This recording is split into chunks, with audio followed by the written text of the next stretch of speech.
Hello, and welcome to the launch of Simcenter Femap 2021. My name is Mark Sherman. I'm the Director of Software Development for Vmap, part of the Siemens Digital Industry Software Simcenter portfolio. We have a 30-year plus history of providing our users with the tools required to accurately model the structural, dynamic, and thermal performance of complex engineered systems. Version 2021 is all about maximizing FEA efficiency. Joining me today is Andy Haynes. Andy is our Applications Engineering Manager, and he'll be walking you through several of the new features in our latest release in just a few minutes. First, I'd like to shift gears, though, for a couple of minutes and talk about digital transformation. It's clear when we look around us, people are looking for a better future with more personalized and safer products, reduced emissions, waste, and material usage, improved energy efficiency, and operational performance. Therefore, and fueled by technology evolutions, product innovation is at an all-time high, and we are confronted by an explosion of complexity to cope with those expectations. Compounding the situation are the conventional pressures of time, scope, quality, and cost. However, in the face of increased complexity, these pressures are even more challenging to navigate. Accelerator is our comprehensive integrated portfolio of software, services, and an application development platform. The portfolio accelerates the transformation of businesses into digital enterprises and unlocks a powerful industrial network effect, essential requirements to leverage complexity as a competitive advantage, no matter the industry or company. Simcenter, a key part of Accelerator, is a flexible, open, and scalable portfolio of the best predictive simulation and test applications that support customers at every step in their digital journey. The portfolio covers the full breadth of methodologies for engineering, covering system simulation, mechanical simulation, CFD simulation, electromagnetics, and electronics cooling and physical testing. And inside of Simcenter is Simcenter Femap. Vmap brings a mesh-centric FEA analyst toolbox to the portfolio.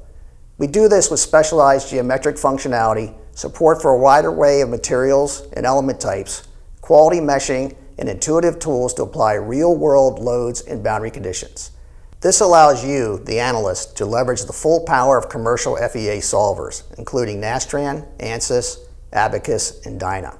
Vmap is a truly open system with a powerful application programming interface to interact with other software products, add custom functionality, and to automate repetitive tasks. Let's take a look at some very interesting companies leveraging Simcenter Femap. The Jet Propulsion Laboratory is one of our oldest Vmap customers, having used the software for the past 30 years. Vmap was first used at JPL in an effort to unstick an antenna on the Galileo space probe. More recently, as you've seen in the news, Vmap's been used on Curiosity and Perseverance, the rovers on Mars. I'd like to now introduce you to my friend, Power Vmap user, Jim Jeans from Structures.aero. Thanks, Mark. I'm Jim Jeans, owner of Structures.aero. We're a small consulting firm located in Northern Virginia. We have 18 engineers, and we specialize in the design and analysis of composite aircraft and spacecraft. Most of our engineers use Vmap every day in the work that we do. The program I'd like to talk about today is Falcon. It's an internally funded, small general aviation aircraft that seats 6. It's designed and analyzed by us. We're using Vmap to analyze the structure, and we're slowly working towards FAA certification. We're currently building major subassemblies, and we're working with another partner on the construction. Another project I'd like to talk about is the NASA Roman Space Telescope. NASA is developing this telescope to provide better pictures than Hubble because this telescope will dedicate more of the light collected to the wide field instruments, which generates the pictures that we get to see from Hubble. So that this will greatly enhance what we can see in the future. Telescope uses a lot of composite materials, and we're using Vmap to do the analysis of those materials.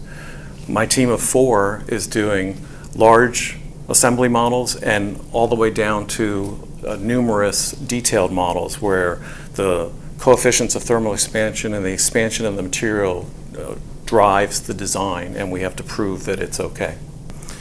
Most of the team at NASA is also using Vmap on this program.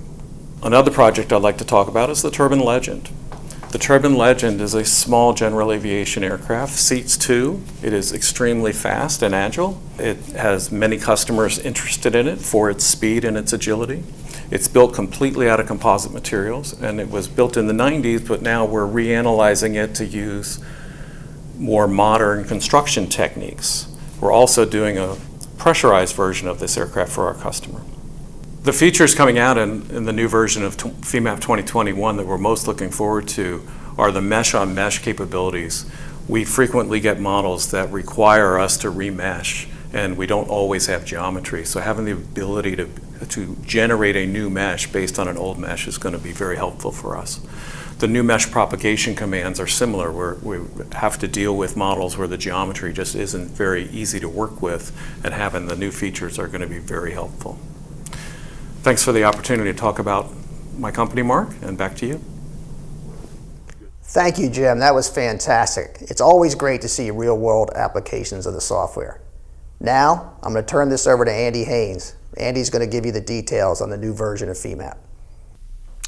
All right, thanks, Mark. What we're going to go over now is a little bit about some new meshing technology, some advanced support for solvers that we have, and a little bit about JT visualization. The mesh sizing propagation functionality added for version 2021.1 limits the need for extensive geometry cleanup and manipulation to create a fully connected mesh. This same technology also enhances Simcenter Femap's interactive meshing tools to streamline creation of a high-quality shell mesh or modify an existing hex mesh. So the first thing we're going to talk about today is our new mesh size propagation technology. So as you can see, this is not one single piece of geometry in here, but it's actually several different pieces. Now normally we could non-manifold add this together, but non-manifold add often brings with it some issues. So what we can now do instead is we can come over to our meshing toolbox and we can actually see how these different pieces of geometry are aligned with one another using our new Mesh Control Explorer tool. So we can kind of see from here, we can see edges paired by mapping and proximity. We can see free edges, and we can see edges that are aligned and adjacent to one another, but that are not of equal size. So basically, this is where we might run into some issues. So what I can see here is I can come along and see different places where these edges are aligned, but maybe not the same size. What I can do is I can do a right mouse click on any different pair or number of curves that are all together, and I can do imprint points, or I can just simply do imprint points all, which I'm going to do. Once I do that, if I end up now showing my free edges, I can see that that is exactly what I would expect from this geometry if it was all non-manifold added together. And if I come to see which ones are not properly paired, there's nothing, now there is nothing to show. So I'm going to close my Mesh Control Explorer, and I'm now going to come over to my meshing toolbox, and I'm going to go to Meshing Surface. I'm going to just select all my geometry, say OK, and I'm going to get a default mesh size, and I'm just going to put a free mesh on this to start off with. So I'm just going to say dialog select OK, and all my geometry has been modeled, and if I actually take a look at the free edges, you can see I have a properly connected mesh.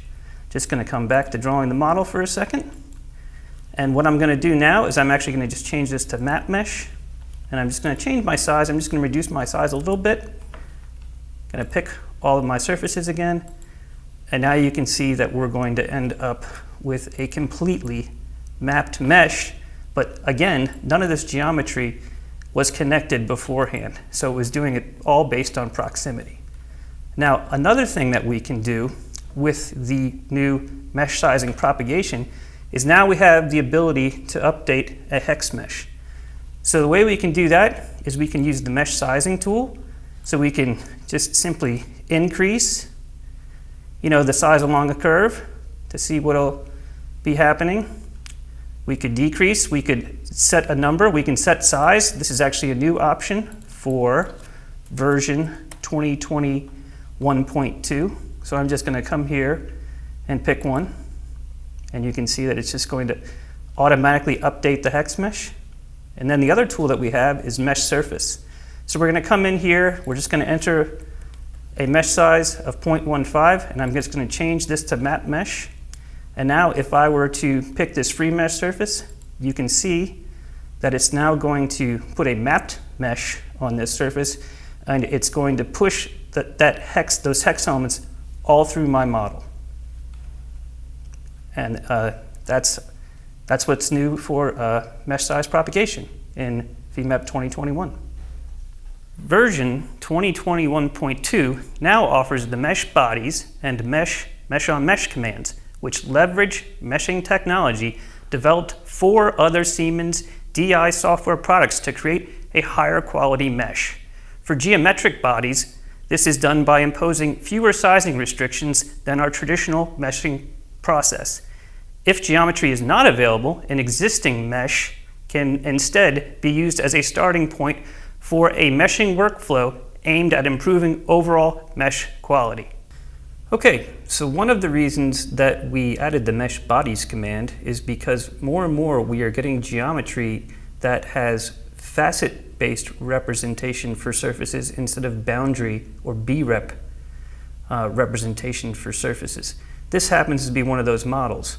So if I were to take a look at the facets on this piece of geometry, even though it looks like a B-rep, it's actually a piece of faceted geometry that looks like this. Now what we can do is we can use our new mesh bodies command, and we have a number of options in here. We're going to actually be making a TET mesh, but we have some options on the geometry tab, curvature proximity tab. We're actually going to turn on proximity refinement and do elements across two.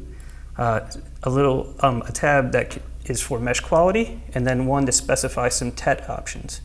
So we're just going to come over here and we're actually going to specify a target element size, and this is really the power of the mesh bodies command. Is it's just going to use this as a target element size instead of a very stiff and rigid element size like we do in the other mesh geometry commands. So I'm just going to set a value of 3 there, and I'm just going to click OK, and you're going to see it's going to be able to mesh on top of these facets or this faceted geometry, and what it's going to come up with is a very nice tetrahedral mesh.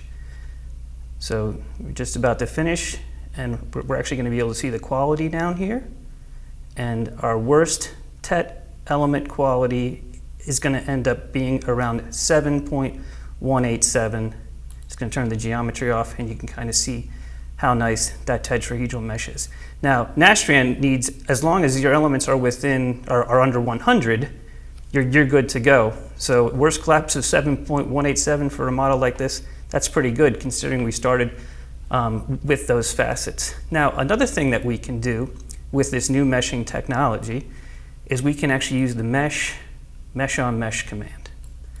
So what we're going to do here is we're going to select elements to mesh by property, and we're just going to select these elements that are here. Oops, not those, but let me get rid of that. But these, I'm going to say OK. And a lot of the same options are available on these tabs, but what we're going to do is we're going to change our target element size. We're going to make this larger. We're going to change this to 0.25. So we're actually going to do a bit of an unrefine. So this is actually going to keep basically the model is going to remain the same, but we're going to get larger elements on this portion of the model, and they're going to be of very high quality. So here we go. You're going to see that we're going to end up with just some really, really wonderful looking quad mesh on that particular section of this leading edge model. Extensive support for MSc Nastran's implicit nonlinear solution sequence, Solution 400, was added for Simcenter Femap 2021.1, which includes the ability to specify contact conditions, advanced materials, property extensions, and unique analysis parameters. Furthermore, analysis chaining, specified using the new analysis step and global step entities in the analysis set manager, allows Solution 400 to solve the multi-physics problems facing many of today's analysts. Okay, so here we have a model that we're going to set up and run in MSc Nastran Solution 400. So one of the first things we're going to do is we're going to take a look at the connection property. We're going to come in here, and this is the MSC Nastran tab. So for 2021.1, we actually added some additional options, including the interference options down here to specify interference and gap options, as well as some additional contact parameters here. And then we actually already had this that existed before in terms of contact. For materials, if we were to make a new material, you can use the nonlinear tab to specify a lot of the different nonlinear parameters for solution 400. But you can also come over here to material type, go to other types. And what you can see is we've added some additional MSC Nastran specific materials that are good for solution 400, including these hyperelastic materials, this cohesive material that allows us to make cohesive elements, and the support for the MSC Nastran gasket material. For properties, we actually added an entirely new icon, which allows us to access property extensions. So basically, each solver that has a property extension has its own tab. In this case, solids only have one for MSC Nastran. So you can turn on the large strange formulation, and then you actually have options for integration type and behavior type for each different topology of solid element, and then a material override. Finally, what we're going to do is we're going to come in here to the analysis set. So we're just going to go to analysis set. So we have a couple of options here. We have the ability to specify options for nonlinear behavior, automatic contact parameters. So this will actually do automatic contact generation for you for solution 400.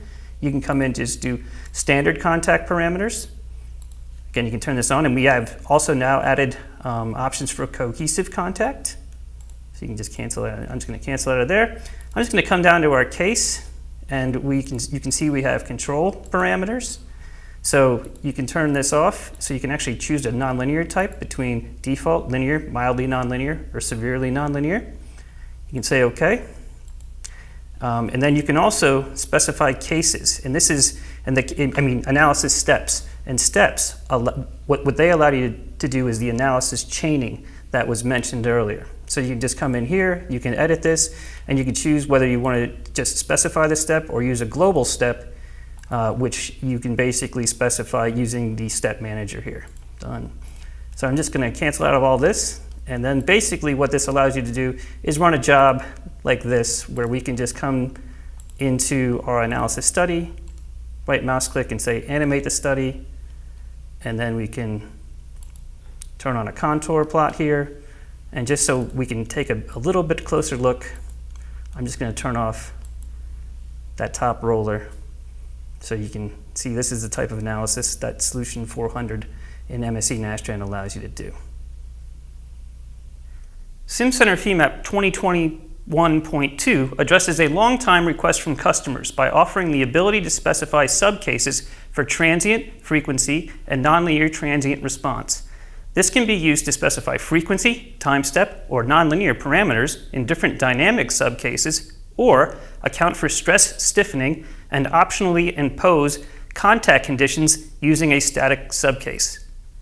All right, so now that we support being able to create analysis sets with subcases for dynamic analysis, once you have a model set up properly to run a frequency response or transient response or a nonlinear transient response, you basically can just take an existing one or copy an existing one of those or make one from scratch to be able to specify these subcases. So I'm just going to do model analysis, and I'm going to say new, and I'm going to go to Simcenter Nastran, and I'm going to be making a frequency response harmonic analysis.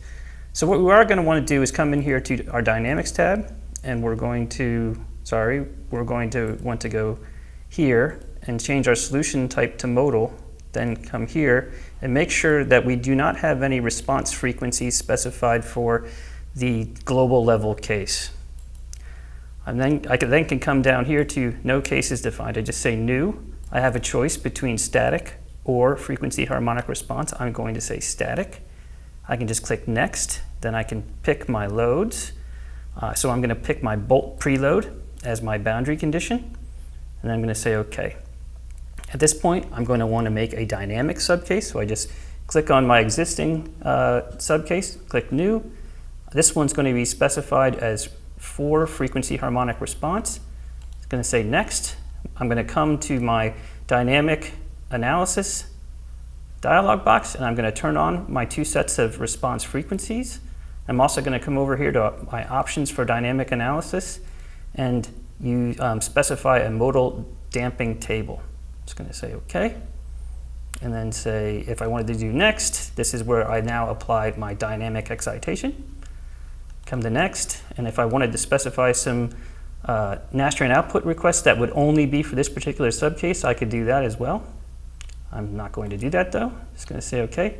Now, in order to use the static subcase, in order to have the dynamic subcase use the static subcase, what you have to do is you come in here and you choose the stat sub, and you click Edit, and I can just now choose my original subcase, my static subcase, as my preload subcase, and I can say OK.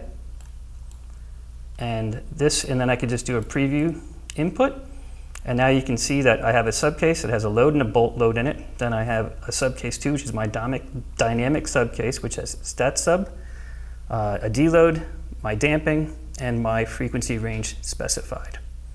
Done.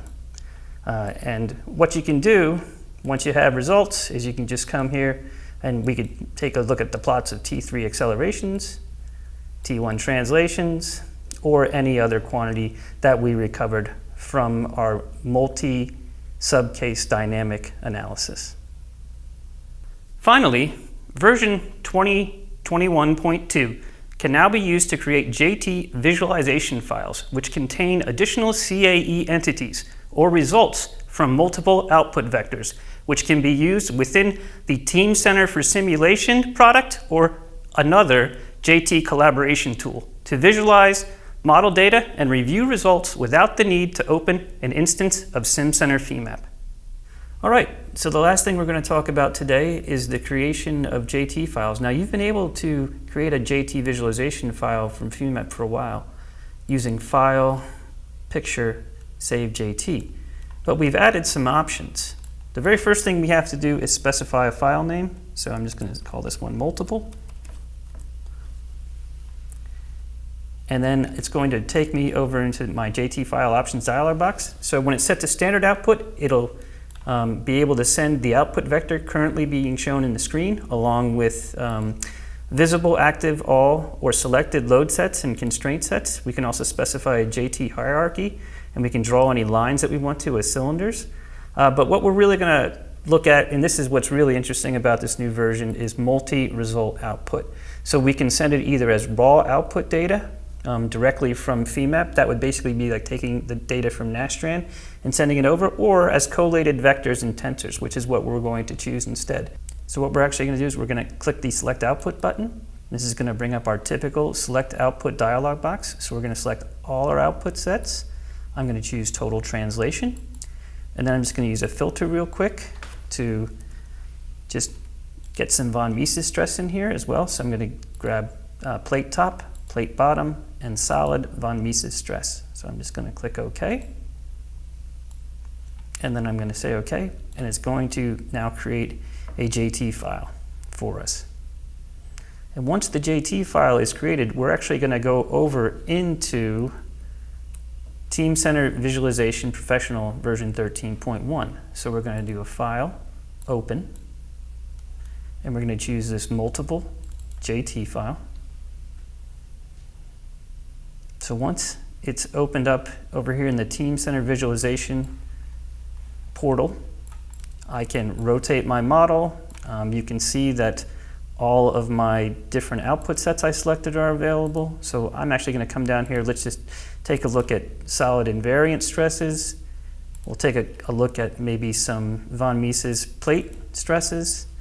And what I'm finally going to do is just come down here to nodal displacement, and we're just going to do an overall magnitude instead. So basically, now we can take a look at total translation on our entire body. And again, I'm doing this all without needing to use an instance of Vmap. Now, if I come here to the Render tab, I can, come over to Display Options. I can turn on Deformation Display, and then I can just go to Configure, and I just can see that my result is yes, nodal displacements, and my component is magnitude. I'm just going to say OK. And once I hit Apply, you can see that I can now take a look at my deformed model inside the Teamcenter visualization tool. Okay, now back to Mark to wrap things up. We'd like to take this opportunity to encourage you to engage with Siemens experts and other users on the Simcenter community. The link shown here will take you to the top level of the Simcenter community, where you will find links to access the blog, knowledge base, and discussion forums for various products in the portfolio, including Simcenter Femap. And lastly, for those of you who have not tried Vmap, you can do so for free. All of the new capabilities that we've discussed today are available in our trial. It's a full software version. You download it at the link shown here.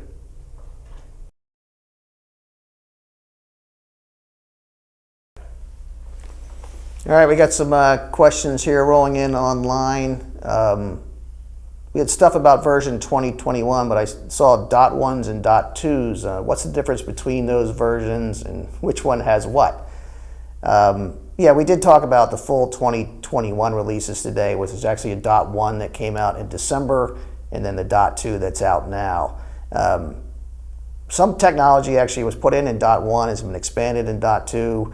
Most of the stuff we talked about is like that, but the new body meshing stuff, that's brand new. You're only going to see that in the latest one, 2021.2. Next, oh, here we go. Well, when will it exactly be available, 2021.2? I'll take this one, Mark. So it's available now for download from the Siemens Software Center, like a lot of the past versions of Vmap. One point we'd like to make while we're talking about distribution is we've been clear that it's time to move on away from shipping DVDs. And well, this version of Vmap, this is, and all future versions of Vmap will be available only from the Software Center. So no more DVDs. Again, it was time to move on. All right, got another one here. Mesh bodies command uses different approach for meshing than commands on the mesh geometry menu, and I heard some workflow stuff. So, what are you guys talking about there? I guess the whole point of the mesh bodies command is that it is slightly different in process. So in traditional Vmap, you always put the node, you specified exactly how many nodes would be on a curve and things like that. The new mesher does its best job when it's able to move those nodes around, and it might even move them off of curves and surfaces. So it's not actually possible to associate exactly back to the geometry, but it does get you a better mesh. With that in mind, though, if there are loads and boundary conditions specified on geometry, you're going to get an exact mesh there matching things and have it associated. So the main workflow difference and the best practice, if you're going to use the new meshing technology, just set up your contact, set up your loads, and set up your boundary conditions first, and then do the meshing. Another one, it's about JT output. Haven't really used that before. What's it good at? What's its strengths? Mark, I'll take this one. So, JT's biggest strength is in the democratization of CAE data in large enterprises. So, essentially, the JT data created is used to convey CAE results or what have you to non-CAE consumers, typically in a Teamcenter managed data environment. So essentially, again, as we showed in the demo, you can just have anybody open up a JT file in the Teamcenter environment instead of having to use an extra seat of Vmap. All right, hold on, one more. Can I use the new mesher technology with traditional Vmap surface meshing?